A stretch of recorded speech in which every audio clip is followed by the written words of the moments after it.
every technological innovation, that makes it possible to do amazing things that we couldn't do with the previous generations of machine, also kind of, at first, makes the games less fun.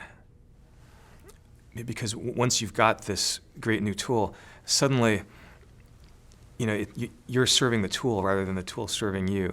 If you look at the games from the 90s when CD-ROM first came in, a lot of games just have these long sequences of sort of bad digitized video. And that's just less fun than playing a sprite on a screen. It's cooler, it's more impressive, but the fun and the responsiveness is lost. Now, over time, games caught up to that, and real-time 3D came in. But I think photorealism, as an end in itself, is kind of a pitfall for game design, because just because something looks more like a movie, because it looks and feels more real, doesn't make it any better game. And in fact, when you've got something that's like 90% perfect photorealism, that's when you really start to notice the other 10%. In CGI, animators and artists talk about the Uncanny Valley.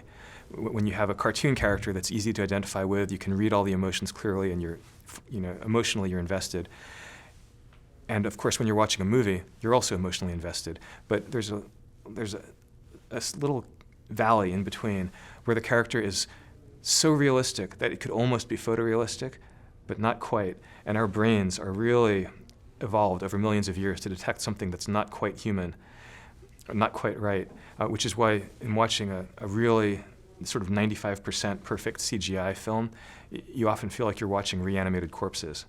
And it just backfires. And with games, a lot of times, if you step back from what the hardware is capable of and you deliberately choose to make something more stylized or more cartoony, you actually have a game that the player can relax and enjoy it, and the world actually paradoxically feels more convincing.